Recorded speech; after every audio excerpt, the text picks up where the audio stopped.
If you had a birthday party as a kid in the 1980s, the 90s, or the 2000s, there's a reasonable chance it was at Chuck E. Cheese. The tokens, the animatronic band, the skee-ball lanes, the tickets that piled up and got traded at the end for a plastic spider ring and a bag of pixie sticks.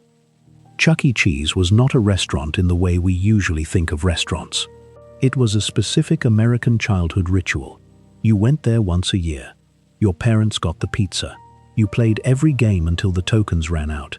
And you went home with something that lasted longer than most things from that age. In March 2020, COVID-era restrictions suspended on-premise dining, games, and entertainment at all Chuck E. Cheese venues. On June 25, 2020, CEC Entertainment, the parent company, filed for Chapter 11 bankruptcy.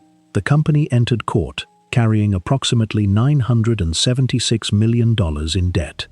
But here's what most coverage missed. By 2019, food and beverages accounted for only 42.8% of CEC's revenue.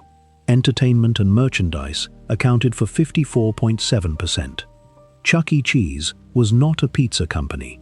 It was an indoor gathering company. COVID did not create the leverage it entered that crisis carrying. It exposed what the leverage could not survive.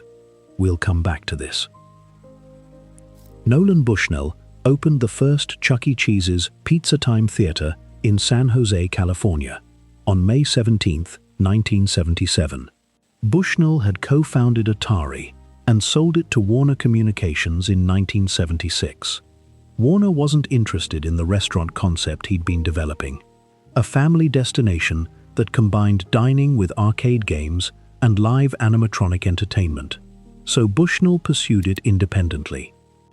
The concept was more deliberate than it appeared. Pizza was not chosen for culinary ambition. Bushnell later explained that pizza offered a manageable production system, few ingredients, predictable preparation, that could run efficiently, while the real reason families came was happening on the game floor.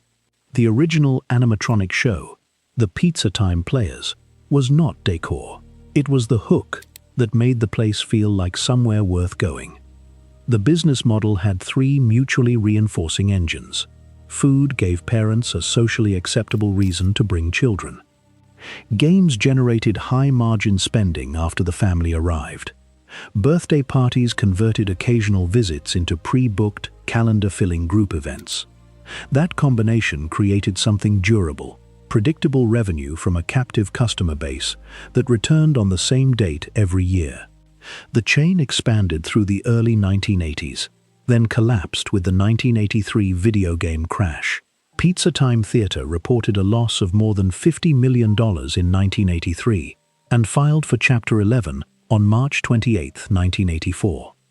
In 1985, Showbiz Pizza Place and Chuck E. Cheese were combined under Showbiz Pizza Time. Through a process called concept unification, completed by 1993, the company standardized all locations around the Chuck E. Cheese brand and introduced Munch's Make-Believe Band as the signature animatronic show. By 1998, the parent company had renamed itself CEC Entertainment. The first bankruptcy had exposed the model's core vulnerability.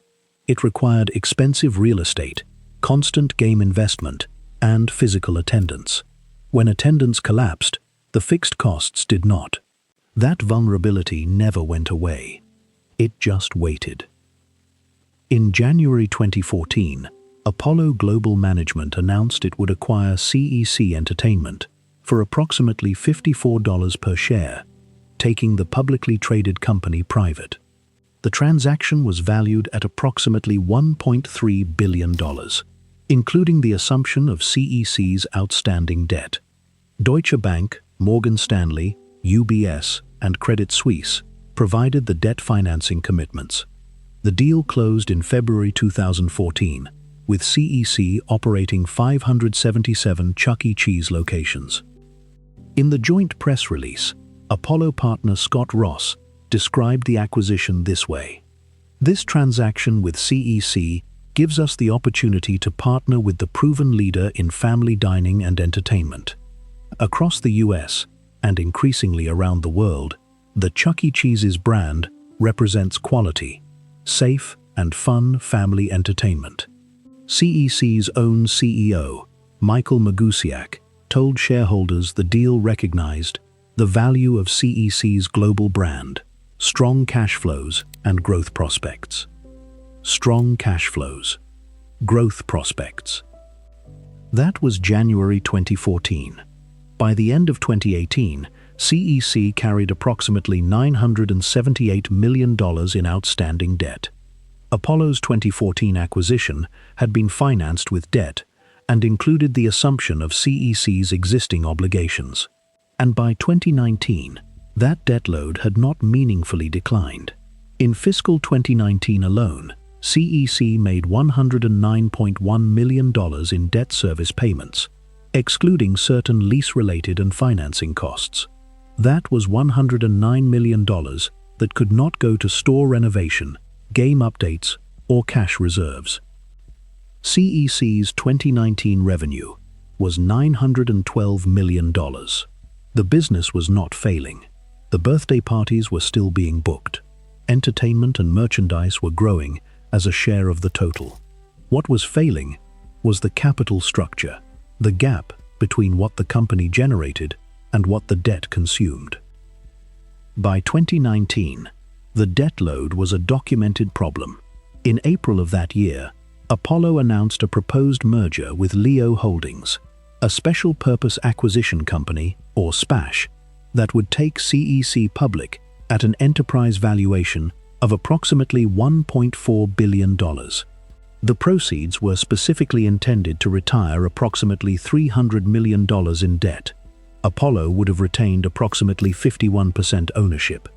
The Leo Holdings deal was terminated in July 2019, leaving CEC without the anticipated $300 million in debt reduction proceeds.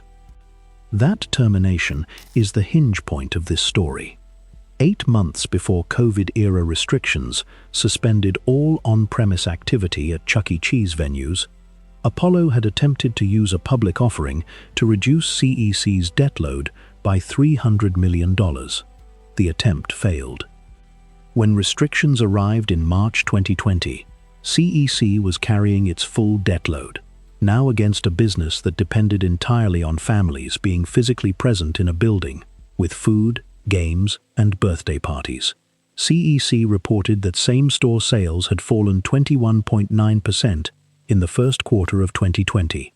It disclosed in an April 2020 regulatory filing that it had stopped making rent payments.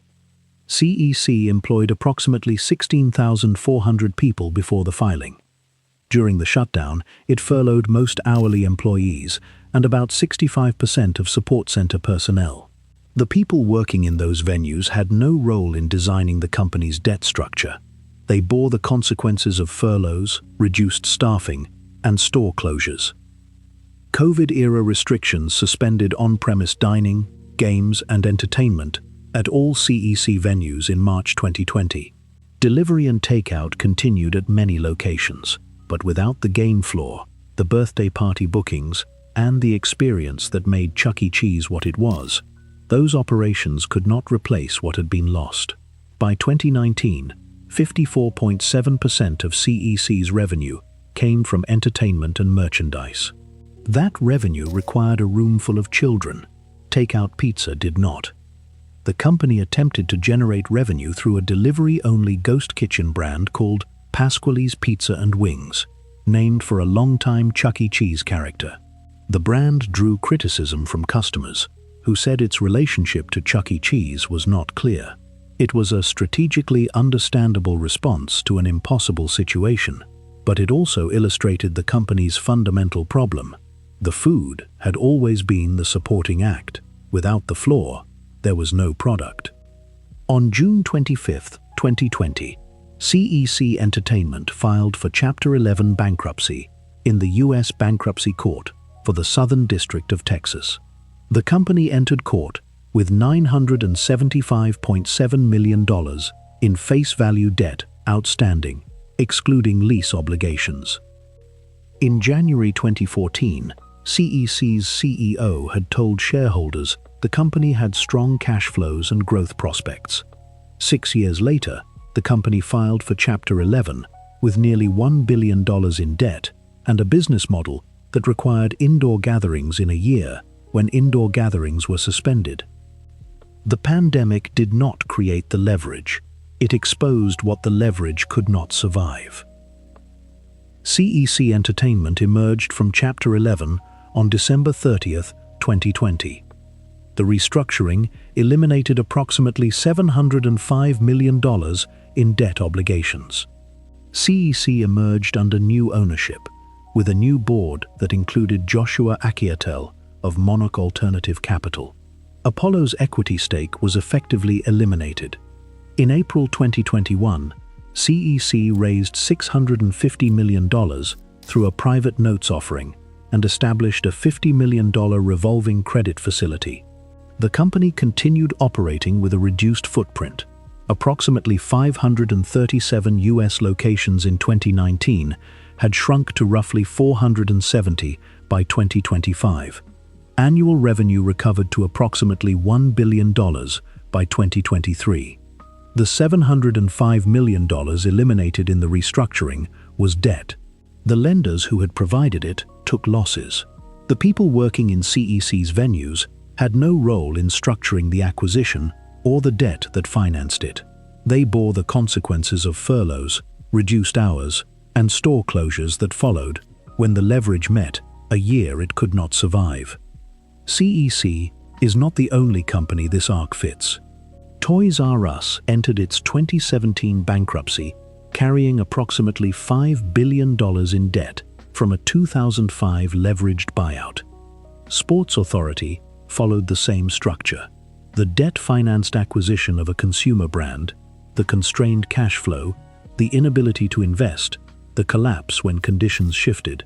These are not isolated events. They are a documented pattern. Nolan Bushnell had opened the first Chuck E. Cheese on a simple idea: give children a place to play and give parents a reason to bring them.